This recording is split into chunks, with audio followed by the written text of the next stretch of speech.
আচ্ছা, আমি প্রথমেই প্রেস কর্নারে যারা আছে আমাদের ভাইরা সবাইকে আমি আমার তরফ থেকে আমার ভালোবাসা জানাচ্ছি।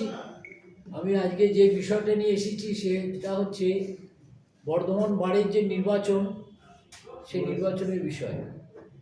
ব্যাপারটা হচ্ছে যে আমি একজন লয়ার, যদিও প্র্যাকটিস করি না, কিন্তু আমি দীর্ঘদিন ধরে এখানে বার অ্যাসোসিয়েশনের মেম্বার এবং আমি এখানে বার অ্যাসোসিয়েশনে যখনই ভোট হয় তখন ভোট দিয়েছি। কিন্তু বিগত 3 বছর যে অন্তর ভোট হয় তাতে লাস্ট 3 বছরে আমি ভোট দিতে পারিনি বা আসিনি, ঠিক নয়, পারিনি। কারণ আমি সেই সময় তৎকালীন বারের যে সেক্রেটারি সদন্তার কাছে জানতে পারলাম যে আমরা যারা আইনজীবী যারা পাশ করেছি কিন্তু যারা প্র্যাকটিস করি না তাদেরকে ভোটাধিকার থাকবে না। তাই এটা হচ্ছে সুপ্রিম কোর্টের নাকি একটা সার্কুলার দেওয়া হয়েছে। তো সেদিন সেই কথাটা শুনে কিন্তু আমি বিশ্বাস করে চলে গিয়েছিলাম। পরবর্তী পর্যায়ে এবারও ঠিক নির্বাচনের আগে আমার খুব ঘনিষ্ঠ লোকেরা যারা সুপ্রিম কোর্টে প্র্যাকটিস করে তারা আমাকে বলল যে এই ধরনের কোনো সার্কুলার সুপ্রিম কোর্ট থেকে দেয়নি। আমি তখন এখন যে সেক্রেটারি ওই সদন্তাকে জিজ্ঞেস করলাম, যদিও সদন্তা নির্বাচন যখন আরম্ভ হয়ে গেছে তখন নির্বাচনের কমিশনার এখন দায়িত্ব আছে জয়দেব হাজরা। তার আগে আমি সদনকে যখন জিজ্ঞেস করলাম তখন বললো দাদা ওই একই সার্কুলার। তো আমি বললাম না, অত সার্কুলার নাই। তো ঠিক সঠিক উত্তরটা পাইনি। এরপরে আমি জয়দেব হাজরা ওনাকে একটা চিঠি করলাম যে আপনি আমাকে পরিষ্কার জানান যে আমি কেন ভোট দিতে পারবো না। তো উনি আমাকে তার উত্তর দিলেন, ফোনে বললেন যে আপনি চিঠি আমাকে দেবেন না, চিঠি দেবেন সেক্রেটারিকে। আমি একজন শুধুমাত্র ভোটটাকে পরিচালনা করার জন্য আছি, আমি জানি না কি ব্যাপারটা। তো আমার তখন একটা কীরকম একটা মনে হলো যে না, এখানে কোথাও কোনো কারচুপি হচ্ছে। এরপরে আমি আমাদেরই পাড়ার যে অ্যাডভোকেট আছে অসিত ঘোষ, তাকে জিজ্ঞেস করলাম। সে বললো যে না, এরকম কোনো সার্কুলার নাই। আবার সদন্তাকে যখন আমি ফোন করলাম, সদন্তা আমাকে বললো যে দাদা তোমার ইয়েটা বাকি আছে, তোমার যে মাসে মাসে যে পয়সাটা দিতে হয় সেটা বাকি আছে। তা আমি বললাম যে তুমি তো কিছুক্ষণ আগে ভাই বললে যে সুপ্রিম কোর্টের আছে, সার্কুলার আছে, তাহলে এখন পয়সার ব্যাপার।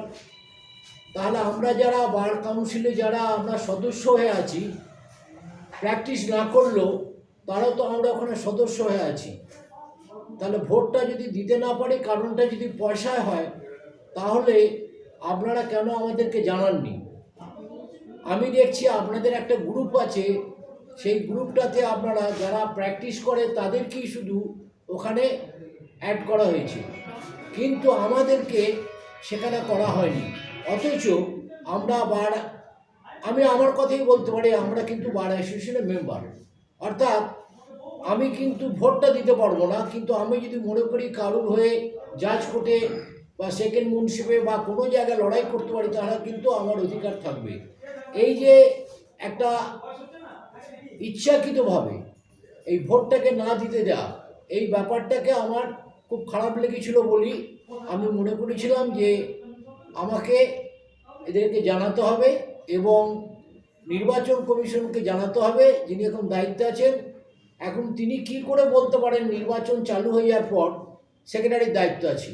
একটা গোলমেলে ব্যাপার চলছে। যাই হোক, ভোটটাকে বন্ধ করার আমার পরিকল্পনা নয়। আমার পরিকল্পনা হচ্ছে আমাকে ভোট দিতে না দেওয়া বা আমাদের মতন অনেককেই ভোট দিতে না যাওয়া। এর জন্য আমার চরম, আমি এটাকে মনে করি এটাকে আমাদেরকে প্রচণ্ডভাবে এগিয়ে যেতে হবে।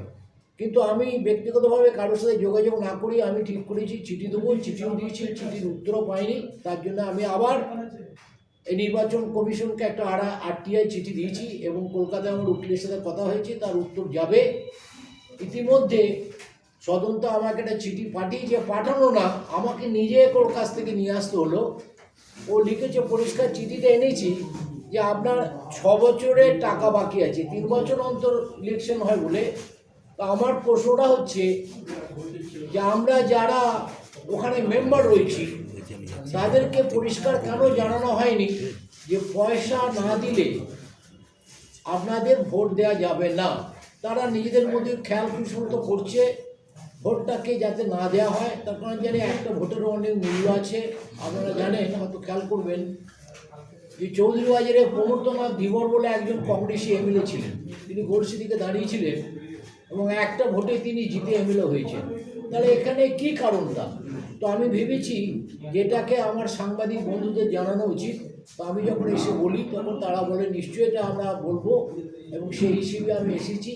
আমি এর তীব্র প্রতিবাদ করছি এবং আগামী দিনেও এটাকে নিয়ে আমি লড়াই করব।